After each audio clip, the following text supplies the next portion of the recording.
दगा किसी का सगा नहीं, चाहे कर देखो। जिन लोगों ने दगा किया है उनके जाके घर देखो।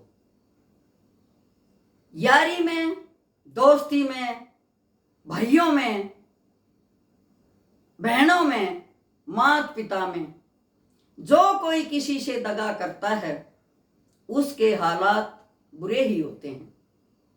इसीलिए कहा गया है कि दगा किसी का सगा नहीं। इसी पर मैं आज आपको एक कहानी सुनाने जा रही हूं। एक नगर में दो दोस्त रहते थे, घनश्याम और सुंदर। दोनों ही बचपन से इकट्ठे खेलते कूदते, पाठशाला में इकट्ठे जाते तथा उनके मकान भी एक ही एरिया में, एक ही मोहल्ले में थे। दोनों परिवारों में भी अच्छा संबंध था। दोनों ही दोस्त भाइयों की तरह रहते थे। स्कूल की पढ़ाई पूरी हुई, बड़े हो गए। दोनों की शादियां हो गई। घनश्याम दास का पिता अमीर था, लेकिन सुंदर दास का पिता गरीब था। अब सुंदर दास के पास कोई बच्चा नहीं था, लेकिन घनश्याम दास के पास दो बच्चे थे, एक बेटा तथा एक बेटी। अब सुंदर दास घनश्याम दास से कहने लगा कि भाई, तेरे पास पैसा है, मेरे पास मेहनत है, दोनों मिलकर कोई व्यवसाय शुरू करते हैं, कोई कारोबार खड़ा करते हैं। मैं दिन रात मेहनत करूंगा और तू पैसा लगा दे। उस समय पे रुई का व्यापार बहुत अच्छा चलता था। लोगों के खेतों से कपास लेते थे, रुई बनवाते थे और उसका व्यापार करते थे। अब दोनों ने, घनश्याम ने पैसे लगाए और सुंदर ने मेहनत लगाई और दोनों ने व्यापार खड़ा कर दिया। व्यापार बहुत अच्छा चला, लेकिन सुंदर के मन में पाप था। घनश्याम पैसे वाला तो था, लेकिन वो सुंदर दास पर बहुत ज्यादा विश्वास करता था। अब सुंदर गांव में जाता, जमींदारों से मिलता और उन सबको अपना बना लेता। यदि कपास 20 टन आती, 15 लिखवाता और 5 टन के पैसे अपनी जेब में डालता। ऐसे करते करते सुंदर दास ने काफी पैसा इकट्ठा कर लिया, लेकिन घनश्याम दास को पता ही नहीं था कि क्या चल रहा है, क्योंकि वह तो अपने दोस्त पर अत्यधिक विश्वास करता था। सोचता था कि बचपन के दोस्त हैं और भाइयों जैसे हैं, क्या विश्वासघात करेगा। फिर कभी मन में आता कि सुंदर के तो बच्चे भी नहीं हैं, किसके लिए बेईमाना करेगा। परंतु ऐसा कुछ नहीं था। सुंदर दास बेईमाना करता चला गया और घनश्याम दास कर्जवान होता चला गया। आखिर में क्या हुआ, रुई का गोदाम भरा हुआ था। सुंदर दास ने उसमें से रुई निकाल कर बेच दी और फटे पुराने कपड़े डालकर उसमें आग लगवा दी और कह दिया कि सारी रुई जलकर भस्म हो गई। अब इतना बिजनेस डूब गया उनका कि उभरना मुश्किल था। इस सदमे में घनश्याम दास बीमार हो गया। जो कुछ भी था, जमींदारों का पैसा था जिनसे कपास आई हुई थी। अब घनश्याम दास ने अपनी दुकान बेची, अपना मकान बेचा और जमींदारों का पैसा उतारा, लेकिन सुंदरदास ने तो पहले ही बेईमाना कर रखा था, उसके ऊपर कोई फर्क नहीं पड़ा। सुंदरदास मन ही मन मुस्कुरा रहा था कि जो आज अमीर था, पहले अमीर था, वो गरीब हो चुका है, और जो मैं गरीब था आज अमीर हो चुका हूं। क्यों? क्योंकि उसने तो शुरू से ही बेईमाना कर रखा था। अब क्या होता है, घनश्याम दास इतना बीमार हो जाता है कि उसके पास डॉक्टर तक की फीस नहीं होती। उसकी पत्नी बहुत दुखी होती है और डॉक्टर के भी पैसे नहीं होते, घर में रोटियों के भी लाले पड़ जाते हैं, उनके पास कुछ नहीं बचता। एक दिन घनश्याम दास पैसे के अभाव में अपना प्राण त्याग देता है। अब उसकी पत्नी और बच्चे रोते बिलखते अपने नाना के घर जाते हैं। पत्नी उनको अपने मायके ले जाती है और वहां जाके गुजारा करने लग जाती है। सुंदरदास बहुत खुश होता है कि चलो उसकी पत्नी भी यहां से गई, कोई कहने वाला भी नहीं रहा कि हमारे बिजनेस में इसने कुछ किया है।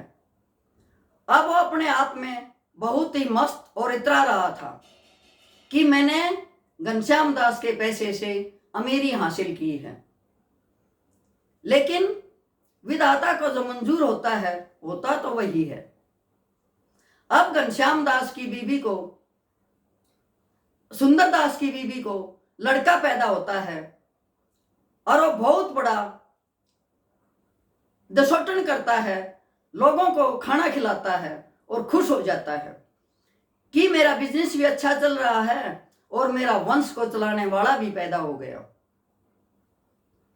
अब लड़का आंगन में खेलता है और सुंदर देख के बहुत खुश होता है कि देखो आज मेरे पास पैसा भी है, औलाद भी है, इस पैसे को संभालने वाला भी परमात्मा ने दे दिया है और अब मेरा काम और भी अच्छा चलेगा क्योंकि मैंने बिजनेस तो बना ही रखा है। जो ही लड़का 5 साल का हुआ, बीमार होना शुरू हो गया। अब कभी किसी डॉक्टर के पास, कभी किसी हकीम के पास, कभी किसी वैद्य के पास। औलाद का मोह इतना तकड़ा होता है, इतना ज्यादा होता है कि इंसान अपने आप को भी बेच के उसका इलाज करवाना चाहता है। सुंदरदास ऐसे करते करते लड़का 16 साल का हो गया। जो ही 16 साल का हुआ, उसने किसी सेठ से बात की कि मेरे लड़के की शादी हो जाए तो हो सकता है किसी की लड़की के क्रम से मेरा लड़का बच जाए।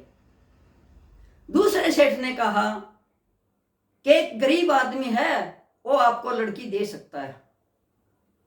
अब वो उसके पास जाता है कि मेरे पास धन धान्य बहुत है, बिजनेस है, लेकिन मेरा लड़का बीमार है, लेकिन कोई नहीं, मैं उसे ठीक कर लूंगा, अपने पैसे के बल से डॉक्टरों को दिखाऊंगा, आप अपनी लड़की का हाथ मुझे दे दो।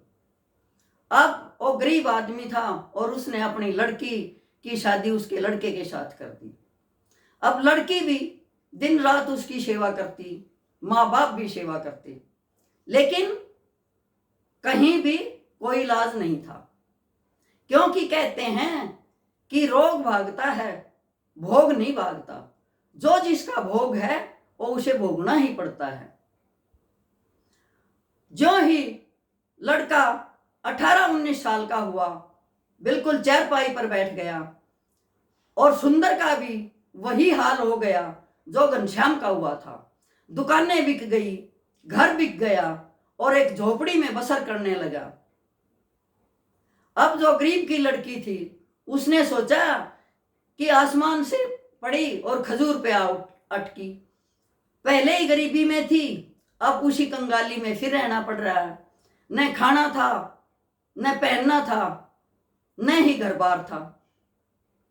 जब लड़का 20 साल का हुआ, अपाहिज हो चुका था, हमेशा चारपाई पर लेटा रहता था। एक दिन उठकर बैठा और चारों तरफ देखा। अब सुंदर बहुत खुश हुआ, बोलने लगा कि आज तो मेरा बेटा बैठ गया है, अब ठीक भी हो जाएगा। हो सकता है जिस वैद्य से दवाई लेकर आया था उसकी दवाई लग गई है। अब सुंदर कहता है कि दुष्ट, तू मुझे बेटा मानता है, मैं तेरा वही दोस्त हूं जिससे तूने दगा किया था। जिस भूख और इलाज न होने की वजह से मैं पहले मर चुका था, आज भी वही दशा तेरी है।